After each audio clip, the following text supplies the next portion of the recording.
I get into what I'm really going to talk about. The Honda Moto Compacto is back. Hey, you like cars? Well, so do I. Take a seat real quick. You're listening to CarQuicks.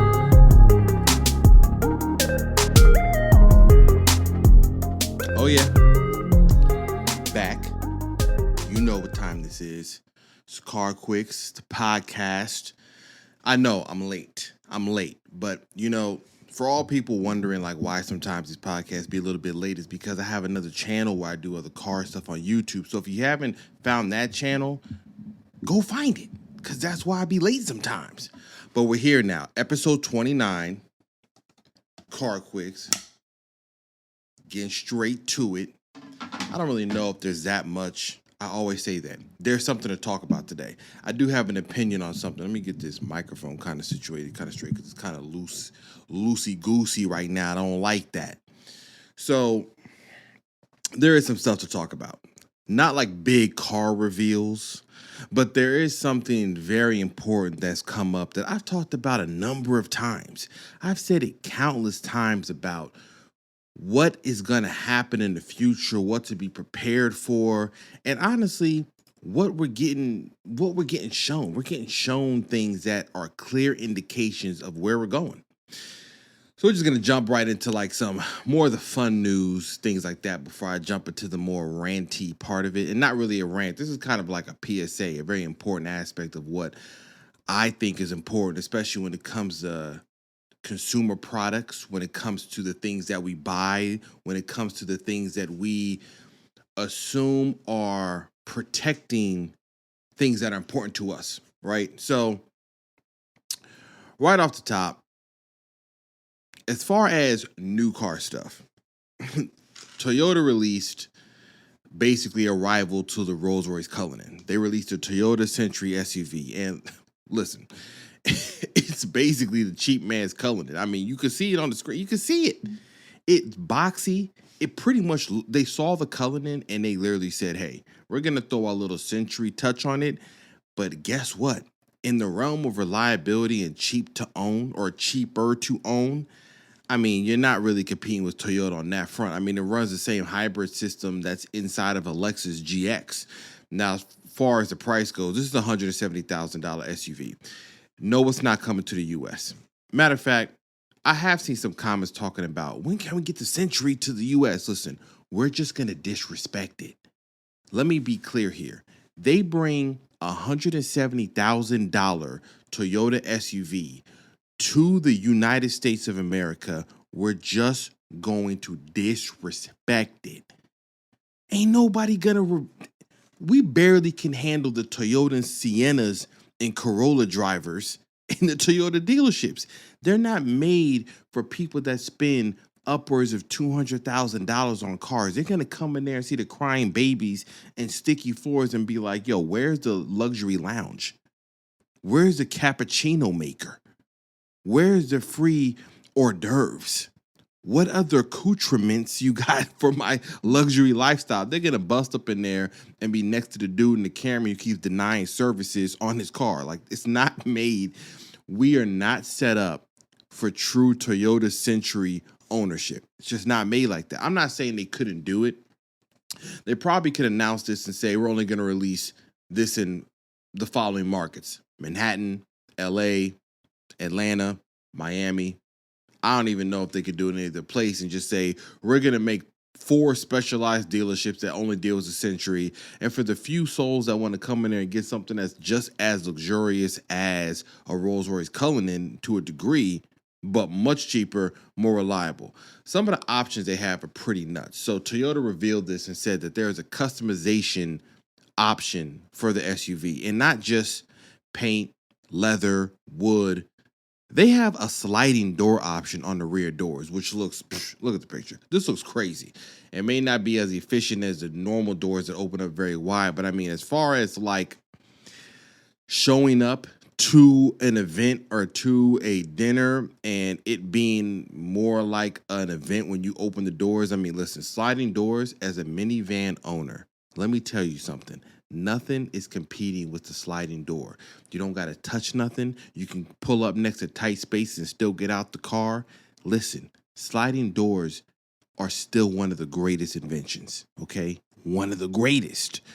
Outside of the sliding doors, inside of the cabin, as you can see, there is an option to have the passenger seat, or let's say the passenger seat on the front passenger side, lounge out to the point of like an airliner where you can have a full stretched out like first class seat. I mean, the Cullinan, the Rolls-Royce is very large in the rear seat and they do recline a bit, but they do not do this type of setup. This is kind of similar to what Mercedes did with the Maybach.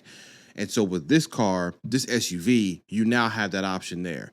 Luxury options, they didn't really talk about the sound system or any of the technology in there, but safe to assume when we're talking about this level, they know what they're competing against and who they are. They're deep into the Bentayga G-Wagon territory.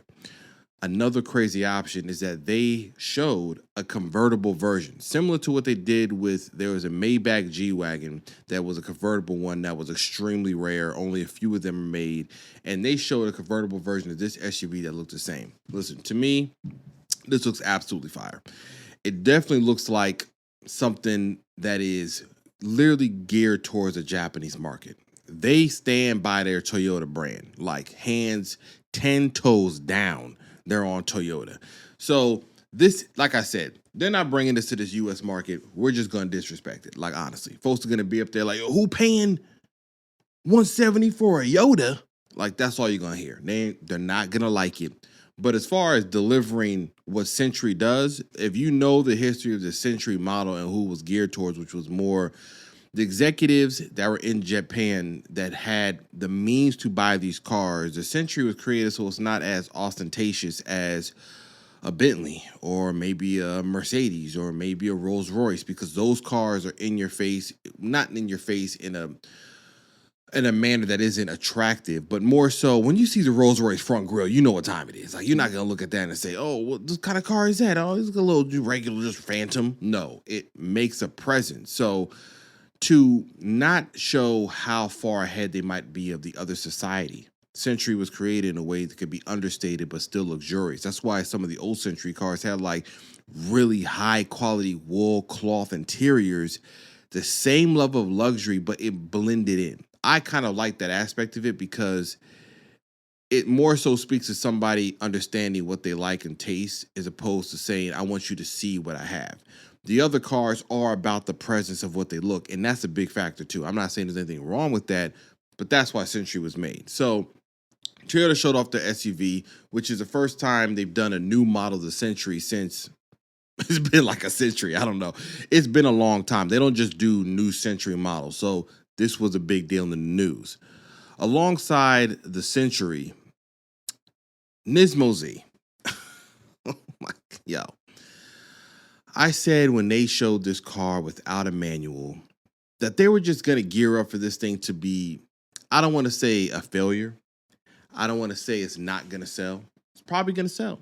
I mean, listen, it's a NISMO. So somebody's going to buy it because of the name. But again, we're missing the plot. I don't even know what story we're on right now. We're in a different chapter because they're saying it's going to start at $66,000. I mean, yo. We are in uncharted territories. This is Bermuda Triangle, Amelia Earhart. Why does this cost near $70,000? And I said it would cost this much. I said in the episode, my podcast, I talked about the lack of a manual on the NISMO Z, and I said if you're talking about a $70,000 coupe in this category against a Corvette C8, against Porsches, against the category of sports cars that are performing, especially when you consider a base Nissan Z can get an ECU flash and outperform as far as acceleration, quarter mile. I'm not going to say handling on a track stock for stock because I would assume that NISMO is better. But if it's not marginally larger in a way that would negate the extra $23,000 you're spending, then this isn't really working out.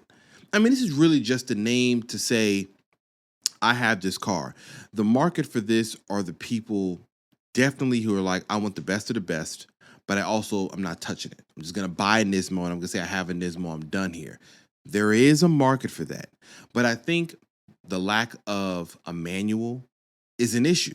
Even when so they had the gentleman that runs the NISMO. It was a video that's circling around where he got asked the same question: why is the NISMO Z not with 3 pedals? And they said what is becoming more and more, I almost want to say an excuse. For the reasons they say there is no manual, it always comes down to the efficiency of time on the track. Like, it's not as efficient, it's not as fast, it's not, and it's like, where are we going when it comes to fun cars? All he was mentioning was what it does on paper and by the numbers. And for the people that are buying the car, you're talking about $23,000 extra dollars. You're not really gaining much, which is a differentiator for the fun aspect of it. It's an automatic version of it. It's not the greatest automatic when it comes to that type of transmission in the Nissan Z. It's only about 20 horsepower more. So it's like, it's such these marginal changes. Like I said, when I first talked about this, I'm not going to keep going because in my last podcast, I, deep dived on the NISMO Z. It should be wider. There should be more power. There should be more NISMO-y. There should be more NISMO stuff. That's what I'll say. Now, outside of NISMO Z showing off the price tag, somebody already crashed a Mustang. Yep, I said it. A new 2024 Mustang GT met its destiny, a curb. I mean, we should not be surprised, but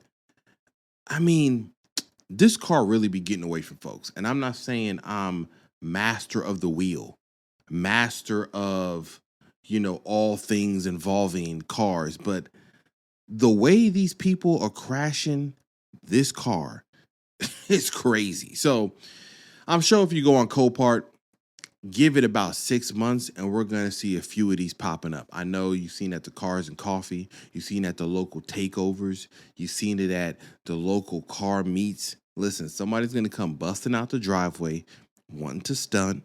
They don't got the wheel. Driver mod is clearly absent from their repertoire.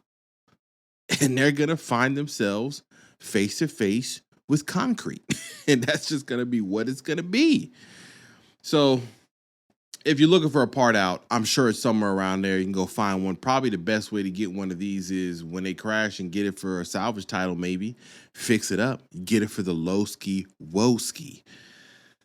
Now, like I said, there wasn't much news as far as the cars goes. Oh, but before I get into what I'm really going to talk about, the Honda Moto Compacto is back. Yes, if you remember, Honda made a very small, foldable scooter. I don't want to say motorcycle because it wasn't like you had to change gears or anything like that, but they made a foldable scooter back in the late 80s, early 90s. That's called the Moto Compacto. They came back with an electric version that literally looks like it folds up like a briefcase. I need to cop. Okay? Cop. I need this. Starts at $995. I'm not saying $1,000 is cheap. You add in tax, we're talking about a lot of money. But look at this thing. It's a little square. It looks futuristic and retro. You can ride around up to 12, 15 miles per hour. It goes, I think, 12 to maybe 15 miles range. I don't know. I might have the speed and the range mixed up. Charges fully in 3.5 hours. I mean, listen. Whenever I go to car events, like when I go to Circuit of Americas and I'm going to a Formula One race or the Global Time Attack, me and my son are walking around forever. We're just walking around man, it's mad walking. This is perfection for that because what I was going to do at the next event was get a BMX bike and pedal around because I was like, I'm not walking around this much. I'm walking 900 miles. No. This good 15-mile range, 12 miles per hour. Man, I'm just hoping that the masses don't try to get this because I already know the people that flip stuff because I'm in that world. I've been in that world. I know they're going to look at this and say, that's $1,000. That's dropping before Christmas. Scoop those up, sell them for $2,000, $3,000. And so I know there's gonna be some surge. So I'm just gonna have to, I'm gonna have to dive back into my reseller channels and I'm about to scoop it up for the MSRP. And I will. This looks dope. You can add some stickers on the side, fold it up, throw it in the closet, throw it in the trunk. You can ride around the trunk whenever you just want to ride around with it. Maybe you want to go to the mall, you don't feel like walking, you want to zip around with it, throw my kid on my shoulders, we just ride out. I mean, the maximum weight limit was 265. Now, I might have to drop some pounds in order to haul myself and maybe a child on my back or my lap. But listen, it's a good time in a foldable situation. So, Moto Compacto's back. Now, let's get down to the nitty gritty. What are we talking about today? CarQuicks, you said you got something on your mind. You want to give us some intel. You want to tell us about something that has been going on. So before I begin that, let me get some agua. And we're going to go into this. It's not really going to be a rant. It's more like an important, bit of information. So BMW and a lot of luxury car manufacturers, not even car manufacturers, I'm going to say every car, because any car that has connected services, whether it's GPS navigation, roadside assistance, radar cruise, or it shows you what the speed limit is on the dashboard, or stop signs and stoplights, it has some type of connected service with GPS, location-based, voice activation, all these things, right? Well, the company Mozilla does these reports on data collection from a variety of industries. And when it comes to the car industry, I've said in many previous podcasts that the amount of information that's being collected from these cars is not really being talked about. For instance, in an old episode, I did a YouTube short on it, there was an electric car from Faraday Future. And in that car, they had an option called AI assisted concierge. And I said, anything that's AI related, where it's gathering all your information to then assist you in services that may be on your route or near your home or near your job or wherever you may be headed for your destination, is collecting data. And so the information that they got back from BMW was that they're basically collecting it all, okay? All of it. Let's just give you a couple ideas of what they could be collecting. BMW has options in their car where there's a camera looking at you that kind of notifies you when you're falling asleep. It has information paired to how your phone is connected to the car, whether it's your contacts, what you're listening to, messages that are being read out loud, messages that you're applying to, the speed that you're going, the cruise control, the speed limit of the road you're on. It has the option to send that information to BMW business partners. Who are those partners? Some of them are insurance companies. Some of them are, product companies, service companies. We don't know who they are exactly, but what you know is that BMW has a vested interest in supplying their business partners with some data, because there is money to be made from data collection and it being distributed to these partners. So the issue that came up with this report is that you don't actually know that you can opt out. And I want to pinpoint what I'm saying there. What most people hear is that, oh, you can opt out of it, no big deal. The big deal is you never asked to opt in.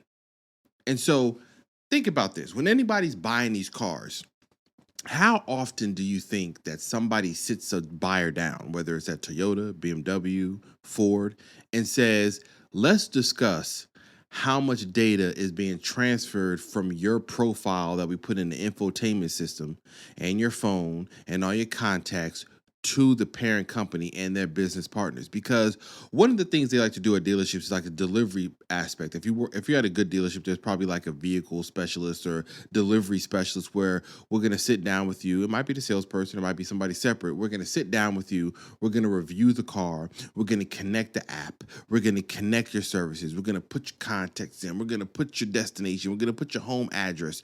They're going to do all of this so that you feel like you know the car better when you leave, so you can drive to where you want to drive and you give the dealership a good review and say, hey, I like the service you did for me. But in that conversation, you're never presented with, hey, let me show you what is being given to the company and to their business partners and what you can opt out of. Because one of the things that BMW got bad on this report, and they've been defending it back and forth because of the scathing report they got, was that, oh, but you could opt out of it. The customer, the consumer, any of the things they can opt out of it. But here's the thing. Even on BMW's end, if you decide to opt out of these services, which kind of disconnects the eSIM aspect of the car, all the connector services are out too. Yeah. Maybe you paid for the show me different routes home package or extended services, because BMW has a bunch of subscriptions when it comes to their cars now. Maybe you paid for the concierge service to, hey, suggest to me different places to eat when I'm near my home, or hey, tell me what time to pick this up when I have to go to the destination. Hey, I want my phone connected this way. You turn off the ability for them to then send the data to BMW and to their business partners, and you kill those services. And the opt-out feature isn't something that is just easily opted out of, right? Don't think that it's a button saying, hey, do you want to opt out of all these services? Yes. There you go. Thank you. No, it's buried in menus. One person made a comment on one of these articles and said, yeah, I have a BMW. You can opt out of all this stuff, but let me tell you how buried it is and how hard it is. This stuff is not easy. And the reason that they are defending it so much is because there is a business aspect to the data being sold to their business partners. They do not want you going in there opting out of this stuff. Give you another example. Some people have an iPhone, they might have an Android phone, and some of the apps now say, hey, do you not want it to track you? Apple does it more so because they're a little bit stronger on their privacy aspect of it to a degree. I put quotations because they're still collecting data as well. But they'll say, ask the app not to track. And when you do that, sometimes the app will pop up and say, hey, in order to really use our services the right way, you might want to keep that on. No, I don't want to keep it on, because all it is you can maybe have something cached on my phone saying, hey, I see you're around a Chick-fil-A. Hey, guess what? You can order it right now and get it delivered right. All that is just caching where I'm at. It's like a geofence. So when BMW had this report and they're trying to defend it, what all it showed is that these car manufacturers really are just finding another way to get more money out of the deal. You buy the car. So any of the old school people, my parents, grandparents, people that bought cars for many years, they're going to say, this is the issue now. You buy a car and it's like you're not done. You didn't really buy the car. Now you got subscriptions. Now you got connector services. It's never like I can buy the car and salute, see you guys later, I'm out of here. Now it's I'm connected to you. I got to stay around. I got to get up to your Facebook page. You want me to go and join and follow you on Instagram and post up stuff about what I'm doing with my ownership. Some people are not about that, right?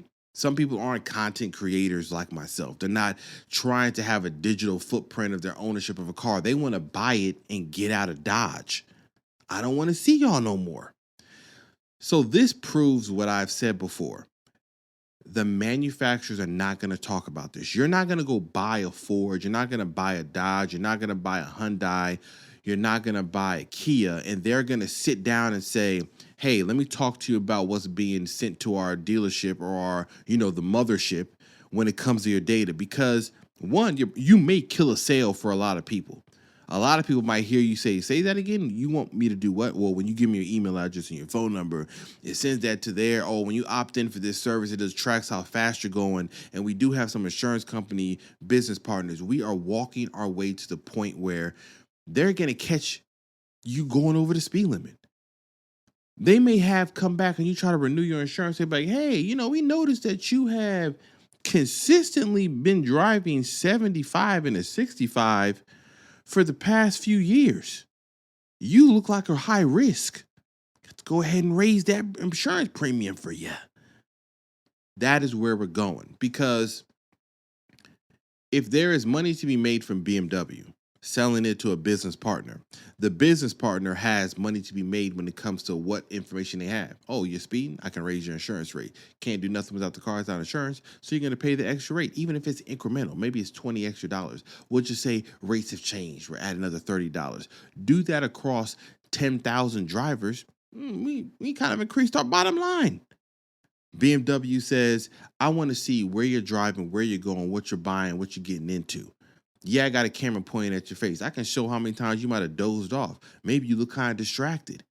Maybe I want to turn off some of the services because, you're a distracted driver. I know it sounds kind of dystopian and eagle eye, iRobot level, but don't discount where that's going, right? If they're defending it this hard, it's because they know they're making money off this business. Anybody that starts, showing the signs of, hey, that's not really something that we need to opt out of. We need to be able to opt in. It needs to be opt out the door. They don't want that, because then what'll happen is the same way you buy the car, you're never going to go back into the manual and say, I want to opt out. Only a few people. Myself, I'm one of those people, but majority, 99% of everybody else is not going to jump back into the service manual and say, I want to opt out of the services. They're just going to enjoy the car. They want to basically have you agree to how the services work and how the car performs.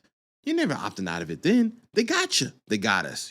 It's kind of how we jokingly say, people that work in the tech field like I do, we'll jokingly say, listen, they got us. Like, ain't nobody giving up their phone. Nobody's giving up the internet. You're not giving up YouTube and this and that. So they have information. There are some people that will say this. They'll defend it and say, they already got your info. They got your fingerprints. They got your social security. They got you. The government got you. That's the government part of it, right? What you don't want to get you are companies making profit off of your data and you have no clue about it, because they're not going to use it for anything good. There's nothing on the upside of it, right? That's kind of me saying, hey, listen, man, I know where you live anyways. I'm your neighbor. I'm across the street. Why are you locking your door? If I want to get in your house, I can just break the window and get in your house. That's the same thing. It's just because you may know of something doesn't mean I'm going to relinquish my right to own that data and to know where it goes. That isn't something that you should just give up willfully. If there's something that's being transferred because of the nature of needing a bank or needing a cell phone or needing a mobile number, and you have an account with Verizon or T-Mobile, I mean, yes, there is information that's being transferred to them. They can look at your call logs. They can look at your text messages. Yes, that is true. But you don't need to just leave the door wide open to everybody. Like I said, we lock our front doors because we don't want just anybody coming in the house. It doesn't mean that it can stop them completely, but we have it as a safeguard. And so BMW and any company like that should have a safeguard in place where the customer can still have a functioning car with the services and still say, I want to opt out of very specific data. I don't want you sending my vehicle speed data to your business partners. I don't want you sending any facial recognition data to your business partners. I don't want you sending any information of my travel GPS location to your information. You should have that option. But given this report, you could see they are making money off of it. There's business to be there. So they're not the only company. They're just in the headlines because they were given that report and they've been out there trying to defend it. But like I said, sometimes they say you're defending it, probably you're guilty. They know how much they're making off this. Anybody that's going to combat them not making money on it, they don't want that. They want to put the block on it.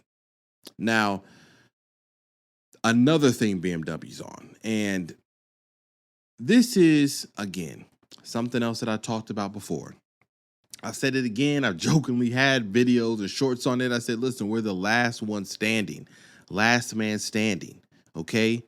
The manual driving sports car era is on one hand coming to a close, and on the other hand, it's actually being risen up by cars like the GR Corolla, cars like even the Nissan Z, the one that's a manual, things like Porsches and stuff like that. There are manual cars still coming. The last BMW M2 in America currently right now is a manual option. So it's still being shown to be something people want. But on the other hand, we got the forces that be, the dark side over here actively working to make it seem like it's not something that we need anymore.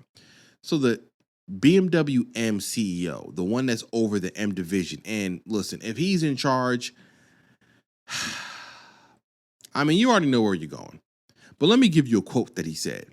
He said, and I quote, "The manual is slower and results in a higher fuel consumption and sometimes has also a lower top speed. So the manual actually, from an engineering standpoint, made no real sense anymore."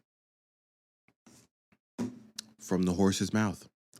the gentleman that's controlling. Now, this is for BMW owners. Listen, I'm safe in the Toyota world because Gazoo Racing, GR, has been blessing us with magnificent vehicles, aka the GR Corolla. So I'm in the safe space. But when you see CEOs of these major companies talking like this, you don't think they're talking to other companies, the other CEOs of sports divisions? You might have a few that are passionate about the manual and experience, but hearing them say this shows like, what happened to the fun cars being the point? Now, I'm saying this from a standpoint of a person who sings the praises of the car he has and happy that they made it, but I also know that I'm staring at something that can very well come to an end. If the NISMO Z is only automatic, I'm staring at probably the last time that this may happen. I don't know if there's another iteration or another generation of a GR Corolla. They may say, hey, we gave it to y'all for a couple years. That's it. We're on to the hybrids and the automatics. Listen, it's over. But something else he said, excuse me. He said that manuals are really just about heritage.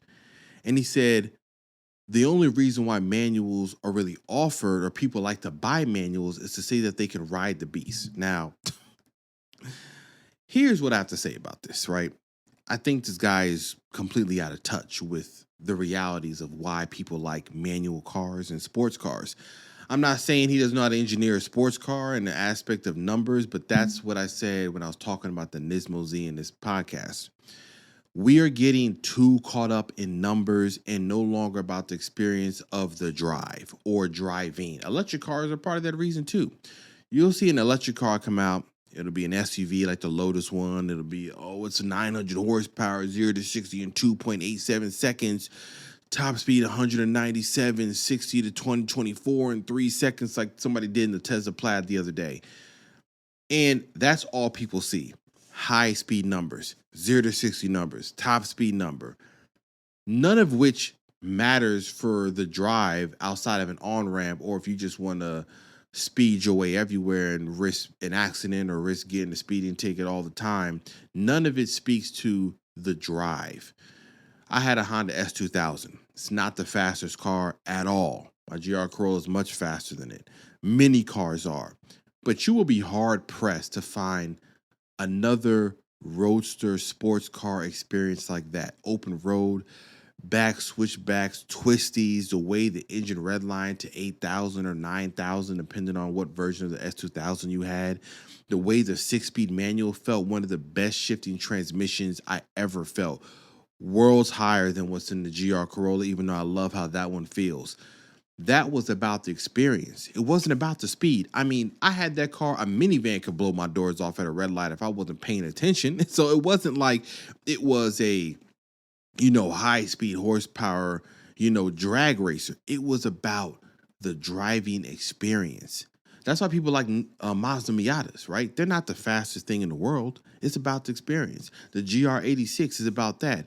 Very good power. No, it's not a monster in a straight line, but you get it in the right environment. We get it back in the twisties. We get it back on the autocross course. We get it on the track, and we got an experience.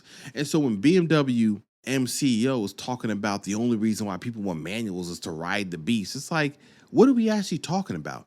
This is the same person that probably sing the praises of somebody making wine in a vineyard where they're stomping on it with their bare feet. And they're like, listen, it ain't made the same. These are the people that'll go somewhere and see somebody making Parmesan, cheese in a, barn with cedar wood and say, the reason why this cheese is so good, it's been sitting here fermenting for the past 100 years. And I can say, well, I'm not worried about that. I can go get Parmesan cheese from Kraft at the supermarket right now. They got slices of it. It's not the same. See, the experience is lost. I use a lot of the food references because I like to cook. There was a lifestyle that I wanted to be a chef at one point, and I didn't pursue that because I like cars and tech and all that, but I love cooking at home.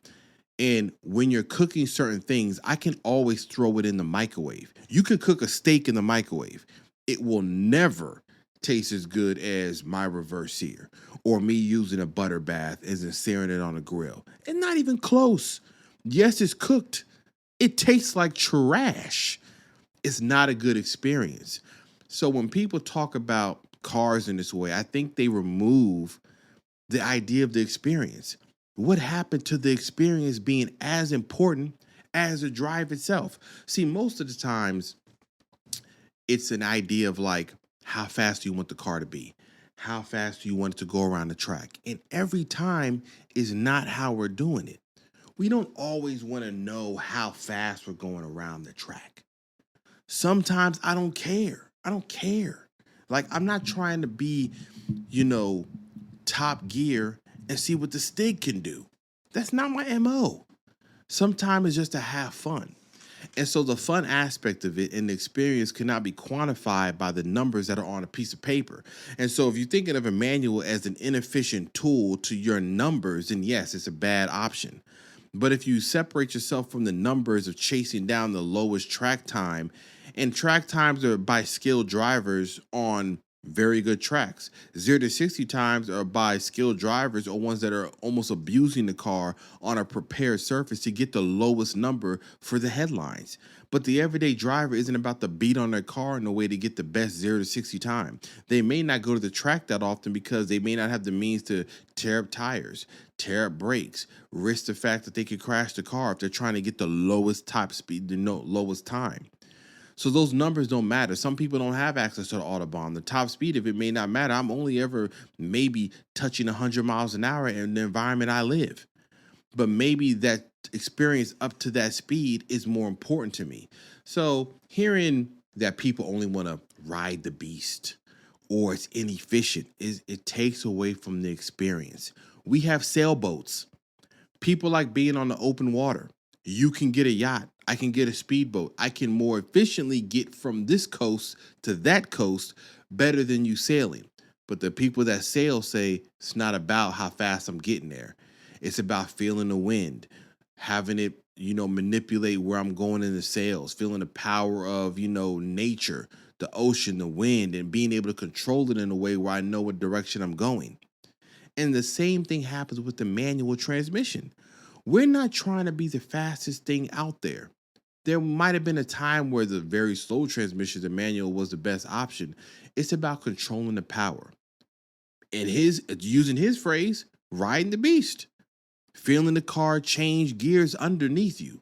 Feeling it hold the RPMs. Feeling the torque curve. Feeling the top end. No, I may not be making it to where I want to go at the most efficient amount of time, but I'm having the most fun. And the people that like cars in that manner, we're the people that buy the cars. We're the ones that buy these cars that they're trying to sell. If all you want to do is find the people that want to drag race and find the lowest time, they know how to get there. Those people don't need any help. They know the formula, they're skilled at it, and they're going to make it happen regardless of the car. But for the consumer, when we have this new electric car, era coming in, like the Hyundai Ioniq N, while they're trying to make sure it has a driving experience, is a good testament to there's some people still left there that understand the experience matters. And that's what I have to say. Hopefully there's more and more cars like the GR Corolla that come out. It's not something that should be left on the board and just left there for the few people. More people should experience it. And I know I'm talking from a very enthusiast, diehard car driving aspect of things, but it matters. It matters, especially for these cars. And speaking about the GR Corolla, I did my video at 15,000 miles. If you don't know my YouTube channel, same name, CarQuicks, go check it out. Then a little owner update showing how the car's been in 15,000 miles since 9,000. And listen, like I said on the video, it may seem like I don't have much to talk about as far as it being bad. There's a few things I pointed out in that video, though. So I'm not saying that everything is perfection, but everything might be close to it. It's just the cars are made so solid. I mean, you're rarely going to find a bad car. You might have nitpicky things, but that's a good thing. If we're getting only down to the nitpicky things where I'm talking about the paint or maybe some aspects of the interior with the piano black trim or the fact that the wireless charger is absolutely a waste of my time, that's a good thing. Or the audio system is not the greatest, or maybe you can nitpick the storage capacity on it, but that's, like I said, we're nitpicking. We're not talking about egregious things. So that video's been done. Go check that out, and I'll be back. And like I say, do as you wish and do as you may. Subscribe if you don't. If you haven't, do so. and I'll be back. It's CarQuicks podcast. It's Cameron, your host. I'll see y'all around. Peace.